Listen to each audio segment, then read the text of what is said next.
वक्रतुंड महाकाय सूर्यकोटि संप्रभ निर्विघ्नं कुरु मे देव सर्वकार्येषु देखिए, पिछले 2023 में 21 दिसंबर का जो एकादशी मुख्यदा है उसको हम फॉरवर्ड कर दिए हैं।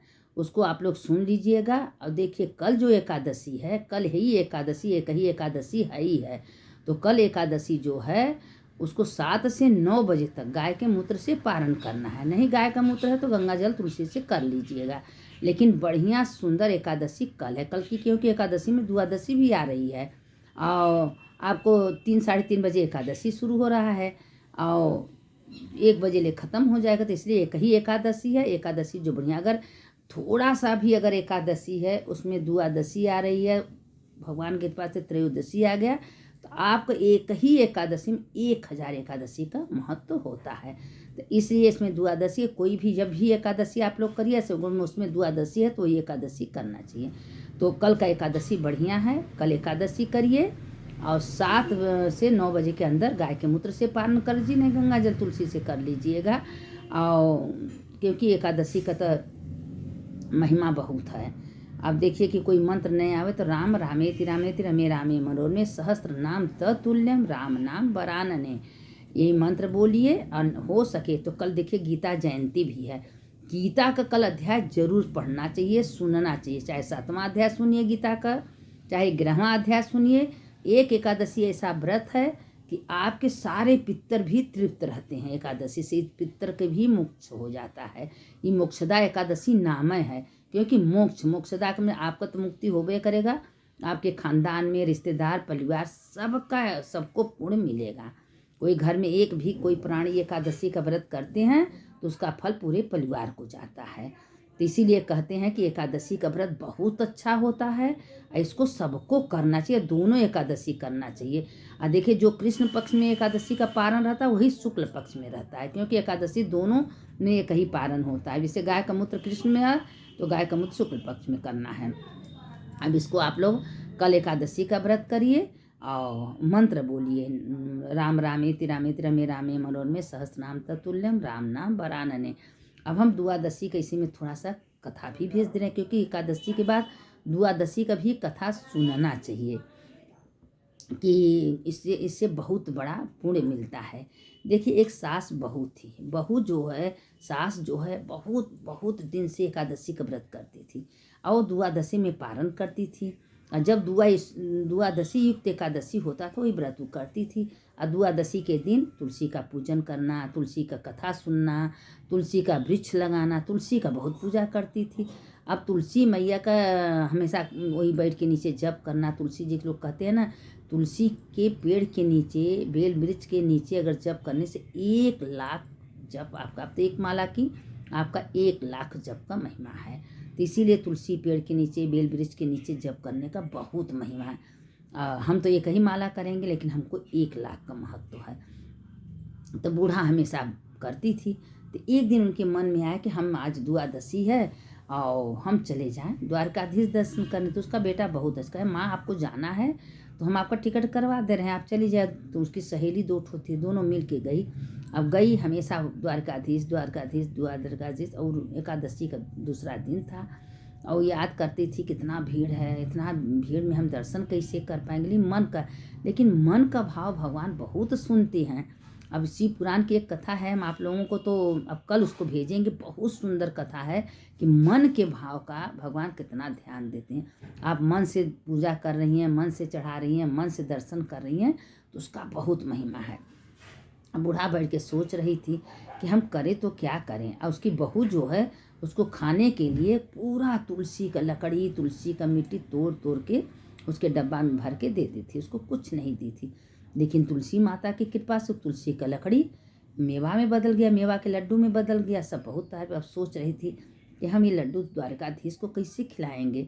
मन में ही सोच रही, तब से आँख ऐसे मुन के सोच ही रही थी और तब से देख ले उसकी लाइन सबसे आगे। और वो लड्डू जो उसके डब्बा का था द्वारकाधीश के सामने था। और वो सोची, बारे प्रभु वाह, हम तो लड्डू डब्बा में भी सोच ही रहे थे तो हमारे लड्डू भगवान को भोग भी लग गया। अब मेरे भगवान प्रभु, अब वो झरझर झरझर रोने लगे। मन का भाव है, भगवान कैसे मन का बात सुनते हैं।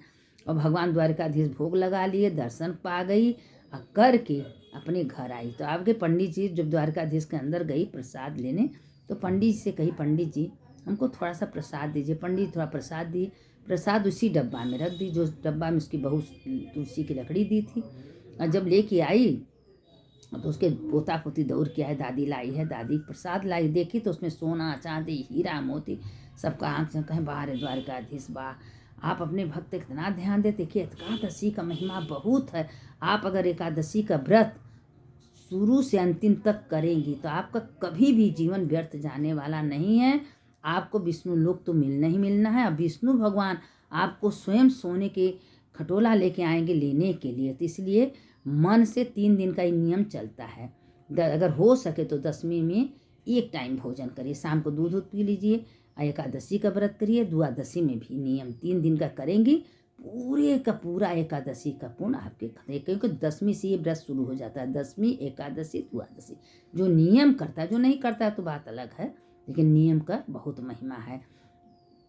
अब हम ये जो नियम से ये सब व्रत करता है उसका देखिए। अभी थोड़ा सा एक लाइन शिव पुराण भी सुन लीजिए। शिव पुराण कथा हम बहुत सुंदर कल है, उसको हम कल आप लोग को खूब अच्छे से सुनाएंगे, डालेंगे। अब एक राजा थे, देखिए भगवान शिव जी कैसे कैसे अपने भक्तों का परीक्षा लेते हैं। अब वो राजा जो थे वो क्या किए कि उनको गए, राजा को परीक्षा लेने महाशिव जी, और शिव जी परीक्षा लेने गए थे। तो शंकर जी पार्वती जी ब्राह्मणी का रूप धारण करके गई थी परीक्षा लेने। और अब उसमें शिव पुराण में ये सब कथा लिखी है। हम अपने मन से देखिए कुछ नहीं बोलते हैं ना, हमको कुछ आता है। तो परीक्षा लेने गए थे तो राजा और बाघ बन गए। बाघ बन के वो ब्राह्मण को खाने के लिए आए। लेकिन भगवान की लीला देखिए कि जब बाघ बन के आए खाने के लिए, तो ये सब शंकर जी का लीला था। शंकर जी सब कुछ किए थे, लेकिन राजा के कैसे उद्धार हुआ।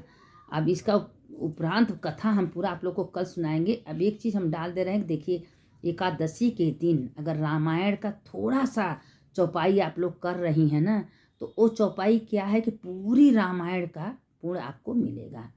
और लोग कहते हैं ना कि थोड़ा थोड़ा ऐसा चीज़ होता है कि अगर हम थोड़ा सा करते हैं तो उसका पूरा पुण्य मिलता है। तो ये चौपाई आप लोग सुनिए। राम जब ते राम ब्याह घर आए, नित्य नो मंगल मोद बधाए। भुवन चारि 10 भूधर भारी, सुकृत मेघ बरसै सुख बारी। रिद्धि सिद्धि संपत्ति नदी सुहाई, उमंग अम्बुद कहुआई। मणिगणपुर नर नारी सुजाति, सुचि अमोल सुंदर सब भांति। कहीं न जाय कछु नगर विभूति, जनु नहीं विरंच कर तूति। सब विधि सब लोग सुखारी, रामचंद्र मुख चंदु निहारी। मुदिति मात सब सखी सहेली, फलित बिलो की मनोरथ बेली। राम रूप गुणशील स्वभाव, प्रमुदित होई देखी सुनिराव। अब इतना रामचरित का पाठ है। अगर इतना आप एकादशी के दिन ही पाठ कर रही हैं या रोज कर रही हैं तो आपके घर में सुख शांति समृद्धि रहेगा, कभी कोई चीज़ का अभाव नहीं रहेगा। और एकादशी के दिन ये पाठ कर पूरा रामायण के करने का पुण्य आपको मिलेगा। अब इसके आगे कथा हम कल आप लोग को शिव पुराण की कथा बहुत सुंदर सुंदर पाठ आ रहा है, हम आप लोग को कल भेजेंगे। राम रामेति रामेति रमे रामे मनोरमे सहस्रनाम तत्तुल्यम। राम नाम वरानने सदा भवानी दाहिने। गौरी पुत्र गणेश 5 देव रक्षा करे, ब्रह्मा विष्णु महेश। मृत्युंजय महादेव त्राहि माम शरणागति। जन्म मृत्यु जरा व्याधि पीड़ितम कर्म बंधनम। सुनने वाले की जय, सुनाने वाले की जय।